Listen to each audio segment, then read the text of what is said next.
केंद्र सरकारनं जीएम मोहरीच्या वाहनाला मान्यता देण्याचे जाहीर केल्यानंतर संघ परिवारातील भारतीय किसान महासंघानं या निर्णयाला विरोध करण्यास सुरुवात केली आहे। हा अवैज्ञानिक निर्णय कृषी क्षेत्रातील संबंधित व्यक्तींशी चर्चा न करता घेण्यात आल्यानं तात्काळ मागे घेण्याची मागणी किसान महासंघानं केली आहे। जीएम मोहरीला मान्यता देणाऱ्या केंद्रीय जनुकीय अभियांत्रिकी मूल्यांकन समिती म्हणजे जीईसी या केंद्राच्या अखत्यारीतील संस्थेवरही भारतीय महासंघानं गंभीर आरोप केले आहेत। जीएम मोहरीवरील वाहनाचा प्रस्ताव आता केंद्रीय मंत्रिमंडळासमोर मंजुरीसाठी येणार आहे।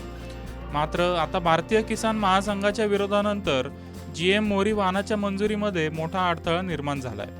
गेल्या 20 वर्षापासून भारतात जीएम पिकांवरून नेहमीच गदारोळ निर्माण होतो। 2009 नंतर प्रथमच जीईसीनं पर्यावरण विषयक मंजुरी दिली आहे। भारतात आतापर्यंत अखाद्य पिकांना म्हणजेच कापसाच्या पिकाच्या जीएम वाहनाला मान्यता दिली आहे। भारतात जीएम कापसाची लागवड केली जाते। या कापसाच्या बियांपासून पशूंसाठी खाद्य निर्मिती केली जाते। खाद्यतेल हे इतर खाद्यतेलात मिक्स करण्यासही मंजुरी आहे। त्यामुळे अप्रत्यक्षपणे भारतातील नागरिक जीएम फूड खात आहेत। त्यामुळे आपल्या शरीरालाही जीएम फूडची सवय झालेली आहे। त्यामुळे जीएम पिकांचा संबंध वाढत्या कॅन्सरशी जोडणे हे अयोग्य आहे। भारतात क्रूड ऑइल नंतर खाद्यतेलाची मोठ्या प्रमाणात आयात केली जाते। कच्चे तेल आणि खाद्यतेलात भारत आत्मनिर्भर नसल्यानं मोठ्या प्रमाणात परकीय चलन खर्च करावे लागते।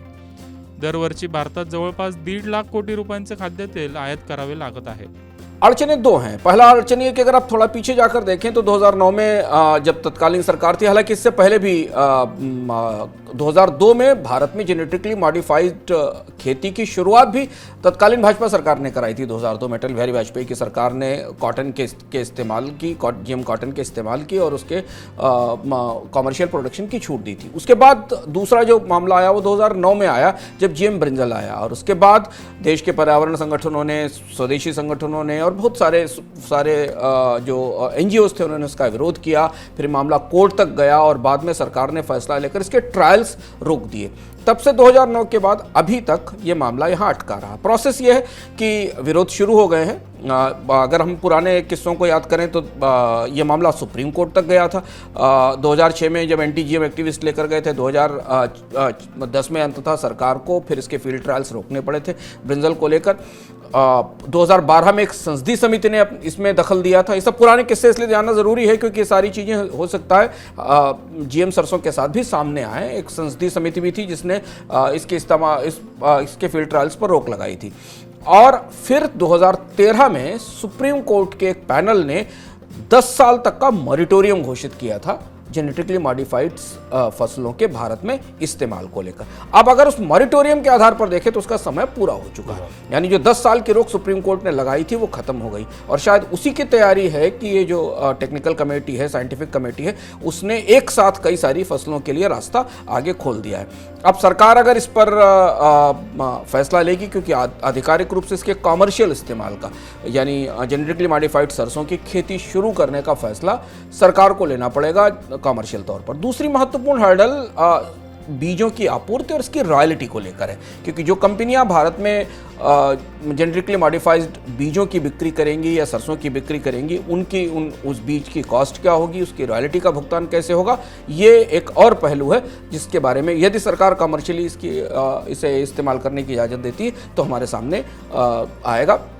लेकिन अभी जैसा हम इतिहास में देखते आए, इससे पहले देखा है हमने जेनेटिक जीएम फूड्स को लेकर भारत में एक बड़ा समूह है जो उसका विरोध करता रहा है। उसके विरोध का सामना सरकार कैसे करेगी? क्या उसे पीछे हटाकर भारत में जेनेटिकली मॉडिफाइड खाद्य उत्पादों की खेती शुरू होगी या खाद्य उत्पाद बनना शुरू होंगे, ये महत्वपूर्ण है। लेकिन एक बड़ा शिफ्ट है, भारत की जो रिजर्व्ड पॉलिसी थी जीएम फूड्स को लेकर, उसका बड़ा लिबरलाइजेशन है, जिसकी कम से कम वैज्ञानिक रूप से तो शुरुआत हो ही गई है। खाद्यतेलावर मोठ्या प्रमाणात परकीय चलन खर्च करावे लागत असल्यानं सरकारनं तेलबिया मिशन योजना राबवण्यास सुरुवात केली आहे। सुरुवातीला पाम लागवडीला प्रोत्साहन देण्यात आले आहे। त्यानुसार किनारी प्रदेश आणि ईशान्येकडील राज्यात मोठ्या प्रमाणात लागवड करण्यात आली आहे।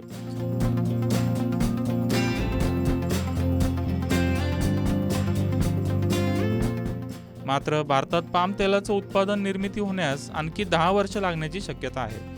मोदी सरकार कृषी क्षेत्रात मोठ्या प्रमाणात सुधारणा करण्यासाठी प्रयत्न करत आहे, मात्र त्याला तेवढाच विरोधही होत आहे। कृषी कायद्याच्या मुद्द्यावरून सरकारला मागे हटावं लागलं आणि आता भारतीय किसान महासंघाने GM मोहरी वाणाला विरोध केल्यानं सरकारसमोर अडचणी वाढणार आहेत.